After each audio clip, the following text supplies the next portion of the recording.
Hi guys, today, I'm gonna explain a 2020 science fiction and thriller movie, The Fantasy Island. Before we start, warning. Spoilers ahead. A woman named Sloane Madison, Portia Doubleday, is running from some as the movie opens on an island. Sloane is being pursued by her pursuant when she phones Mr. Rourke, the island's owner, Michael Pena, for assistance. However, he reminds her that she is a guest there. Later, a jet carrying visitors lands at Fantasy Island, where Rourke and his aide Julia welcome them, Parisa Fitz-Henley. Patrick Sullivan, Austin Stowell, Melanie Cole, Lucy Hale, Gwen Olsen, Maggie Q, and stepbrothers J.D., Ryan Hansen, and Brax Weaver are among them, Jimmy O. All of their most extreme desires can come true, according to Rourke, up until they reach their natural conclusion. A man named Damon is observing the visitors from a distance. Rourke starts by taking the visitors to their fantasies once they get to know one another. He takes JD and Brax to what appears to be an endless party, where JD hangs out with a lot of gorgeous women and Brax hangs out with some stunning men and some marijuana. Brax witnesses what appears to be an apparition of a terribly burned man while out having fun. The following morning, Gwen encounters Rourke, who probes her about her past. She is taken to the restaurant in her dream, where she turned down an ex-proposal boyfriend to focus on her profession. Alan, her former boyfriend, greets her, Robbie Jones. Gwen feels awful for him because he is real and has been drawn into the fiction. She does, however, love seeing Alan again, so when he makes another proposal, she decides to accept. Melanie confides in Patrick her secret desire to torture the bully from her past school. She is then taken to a basement by Rourke, where she discovers Sloane restrained behind a two-way mirror. Melanie continues to abuse her by zapping her or splashing water from the toilet on her, thinking it's just a hologram. After that, she posts a video of Sloane having an affair with another man on Facebook so that her husband can see it. When her husband is finally reached by the computer, Melanie instantly understands that Sloane is actually present and tries to protect her from suffering further harm. A man in a surgeon's outfit enters. He looks like the doctor Melanie used to fear and gave the moniker Dr. Torture, Ian Roberts. Before Melanie turns on the cattle prod and toilet water to electrocute Dr. Torture and liberate Sloane, he prepares to use a buzzsaw on Sloane's arm. To keep Sloane from finding out about the torture, Melanie poses as a visitor. Patrick is transported to his fantasy, which places him back in the 1980s at a time of war and allows him to reunite with his deceased father, Mike Vogel. The other soldiers capture Patrick and make him their prisoner. In the meantime, JD and Brax are messing about with various weapons and grenades that they have in their mansion. When the soldiers hear this, they engage the enemies in their area in a shootout. Then, JD and Brax discover that a gang of Kuleshov's armed thugs are on their way to the mansion, which is owned by the thug. Dr. Torture tracks down Melanie and Sloane as they search the shadowy woods for a way off the island and attacks. Damon saves them by using his machete to impale the surgeon.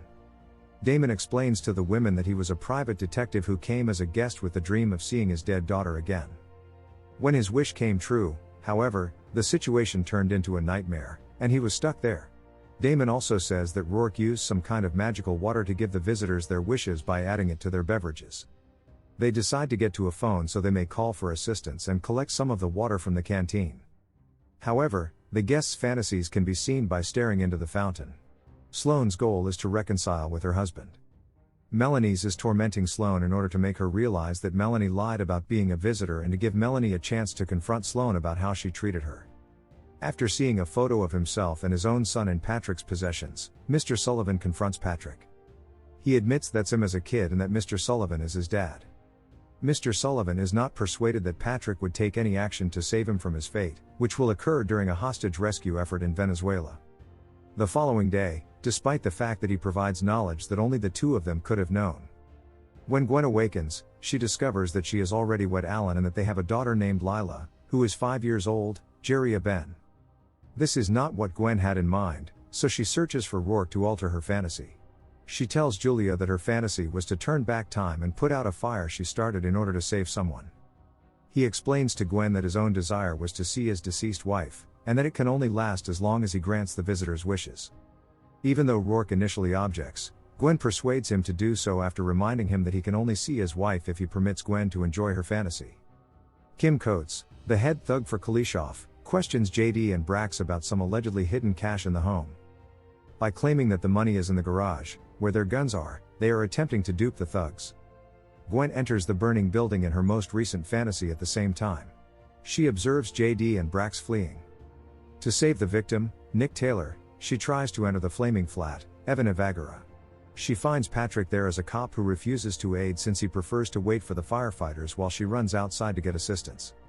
Running back inside, Gwen falls asleep and is discovered by Julia. The residence, where there is a hostage crisis, is where Patrick and the soldiers come. Patrick comes upon JD and Brax and assists in killing several of the thugs, but they come back to life as zombies after JD and Brax successfully repel some of the thugs. Brax and Patrick are unable to save JD and Mr. Sullivan, who are killed in the process. Dr. Torture, a zombie, attacks Melanie, Sloan, and Damon.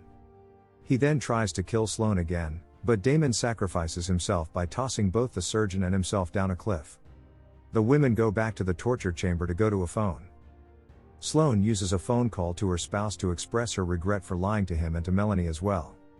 They then ask Damon's friends for assistance in getting away. The guests assemble to confront Rourke and his goons about the fantasy as things start to spiral out of control since they are all caught up in the fantasy of someone who wants them all dead, and Gwen comes to the conclusion that they are all tied to Nick. Patrick was present at the scene but chose not to enter the burning apartment to assist the victim after she unintentionally left the kettle on. JD, who shared a room with Nick, was about to check on him when Brax forced him to leave. Nick would not have died if Melanie had been with him that night since she was supposed to go on a date with him but became ill and cancelled. They sprint after the plane, but the thugs shoot it down. The visitors flee and hide because they think Julia is Nick's mother and she is out to get them. To put an end to the delusion completely, they decide to destroy Rourke's fountain. As they search for the fountain inside the cave, the gang is beset by manifestations of their individual demons. While Patrick is being attacked by the dead individuals he was unable to save, Sloan witnesses her bullying self, and Gwen discovers that Lila has murdered Alan. When Gwen mentions Julia, Nick's spirit also appears in front of her, but he is unaware of who Julia is. When they have driven everyone away, Melanie approaches Patrick and begins stabbing him. Because Julia was his wife and he didn't want to stop seeing her after she passed away, Rourke prevents the others from blowing up the fountain with a grenade when they get there. They are all characters in Melanie's daydream, it is subsequently made clear. Due to her self-doubt brought on by Sloane's bullying, she refused to go out with Nick that night even though she wanted to. Julia persuades Rourke that it is time to let her go for good as he notices that she is on the verge of passing away from her illness once more. He complies and moves on to assist the others. Sloan is informed by him that she still needs to realize a fantasy. She takes a drink from the canteen while hoping Melanie and Nick get together. The zombies then vanish as Nick's zombie appears from the fountain and drags Melanie inside. She swiftly leaps out to toss the grenade back, but Patrick leaps onto it to save everyone. The following morning, while they are getting ready to go, Gwen, Sloan, and Brax awaken. Rourke explains to Brax that although he practically fulfilled JD's desire, he still has one to draw from.